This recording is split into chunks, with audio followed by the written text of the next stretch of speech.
Déconfinement, rien ne va plus. La conférence de presse de vendredi n'a pas convaincu beaucoup de monde. Et le week-end n'a rien arrangé, avec des communications multiples et variées, qui tranchent singulièrement avec le très large consensus affiché après l'annonce du confinement le 17 mars. Ce jour qui avait fait sortir Sophie Wilmès du lot. Vendredi, elle a été ramenée à la nature de sa fonction. Celle de première ministre belge, ce rôle ingrat de porte-parole d'un pays baroque. Rien ne va plus. Les critiques portent sur le fond et sur la forme. La mauvaise communication d'abord. Le public a eu droit à une conférence de presse, comme les journalistes en ont l'habitude. C'est-à-dire une séance destinée aux journalistes, un ton professoral, sec, des informations brutes très détaillées et très longues, des slides soporifiques. Le public a de quoi se montrer légitimement très déçu. Sophie Wilmès était condamnée à décevoir, car la communication est à l'image du plan de déconfinement. Complexe, flou et torturé. C'est un équilibre complexe entre le rapport des experts, qui était déjà le fruit d'un compromis entre les différents spécialistes, les pressions du monde économique, les régions, le fédéral et les partis qui composent les différentes majorités. C'est un compromis de compromis qui ne peut pas mettre tout le monde d'accord.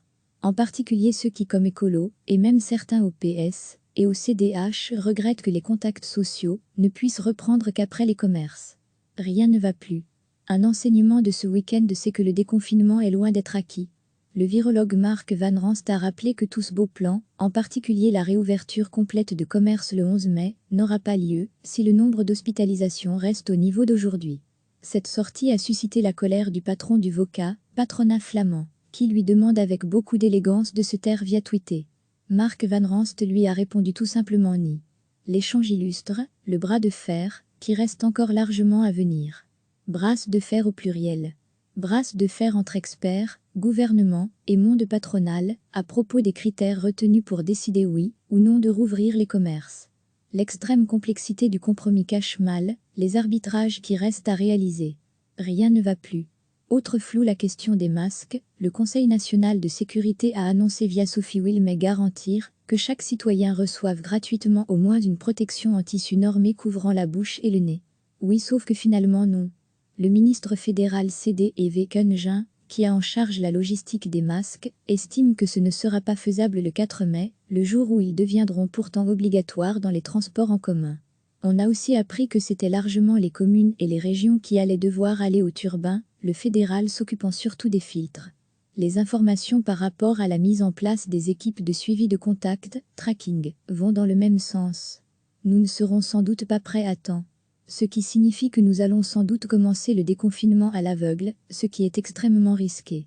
Le déconfinement fait débat. C'était prévisible, et c'est le cas dans beaucoup de pays européens. Ce qui est beaucoup plus inquiétant, c'est qu'après 1 mois et demi de confinement, près de 3 mois depuis le début de l'alerte pandémique, la Belgique se trouve toujours en bonne partie dans l'improvisation logistique.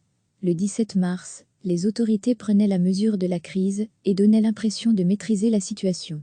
Ce 24 avril, rien ne va plus. Recevez chaque matin l'essentiel de l'actualité. La conférence de presse de vendredi n'a pas convaincu beaucoup de monde. Et le week-end n'a rien arrangé, avec des communications multiples et variées, qui tranchent singulièrement avec le très large consensus affiché après l'annonce du confinement le 17 mars. Ce jour qui avait fait sortir Sophie Wilmès du lot. Vendredi, elle a été ramenée à la nature de sa fonction. Celle de première ministre belge, ce rôle ingrat de porte-parole d'un pays baroque. Rien ne va plus. Les critiques portent sur le fond et sur la forme. La mauvaise communication d'abord. Le public a eu droit à une conférence de presse, comme les journalistes en ont l'habitude. C'est-à-dire une séance destinée aux journalistes, un ton professoral, sec, des informations brutes très détaillées et très longues, des slides soporifiques. Le public a de quoi se montrer légitimement très déçu. Sophie Wilmès était condamnée à décevoir, car la communication est à l'image du plan de déconfinement. Complexe, flou et torturé. C'est un équilibre complexe entre le rapport des experts, qui était déjà le fruit d'un compromis entre les différents spécialistes, les pressions du monde économique, les régions, le fédéral et les partis qui composent les différentes majorités. C'est un compromis de compromis qui ne peut pas mettre tout le monde d'accord. En particulier ceux qui, comme écolos, et même certains au PS et au CDH, regrettent que les contacts sociaux ne puissent reprendre qu'après les commerces. Rien ne va plus. Un enseignement de ce week-end, c'est que le déconfinement est loin d'être acquis.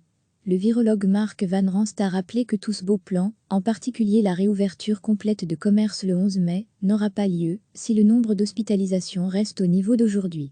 Cette sortie a suscité la colère du patron du VOCA, patronat flamand, qui lui demande avec beaucoup d'élégance de se taire via Twitter. Mark Van Ranst lui a répondu tout simplement ni. L'échange illustre le bras de fer, qui reste encore largement à venir. Brasse de fer au pluriel. Brasse de fer entre experts, gouvernement et monde patronal, à propos des critères retenus pour décider oui ou non de rouvrir les commerces. L'extrême complexité du compromis cache mal les arbitrages qui restent à réaliser. Rien ne va plus. Autre flou, la question des masques. Le Conseil national de sécurité a annoncé via Sophie Wilmès garantir que chaque citoyen reçoive gratuitement au moins une protection en tissu normé couvrant la bouche et le nez. Oui, sauf que finalement non. Le ministre fédéral CD&V Keungen, qui a en charge la logistique des masques, estime que ce ne sera pas faisable le 4 mai, le jour où ils deviendront pourtant obligatoires dans les transports en commun. On a aussi appris que c'était largement les communes et les régions qui allaient devoir aller au turbin, le fédéral s'occupant surtout des filtres. Les informations par rapport à la mise en place des équipes de suivi de contact, tracking, vont dans le même sens. Nous ne serons sans doute pas prêts à temps. Ce qui signifie que nous allons sans doute commencer le déconfinement à l'aveugle, ce qui est extrêmement risqué. Le déconfinement fait débat. C'était prévisible, et c'est le cas dans beaucoup de pays européens. Ce qui est beaucoup plus inquiétant, c'est qu'après 1 mois et demi de confinement, près de 3 mois depuis le début de l'alerte pandémique, la Belgique se trouve toujours en bonne partie dans l'improvisation logistique. Le 17 mars, les autorités prenaient la mesure de la crise et donnaient l'impression de maîtriser la situation. Ce 24 avril, rien ne va plus. Cliquez sur s'abonner pour recevoir les dernières nouvelles.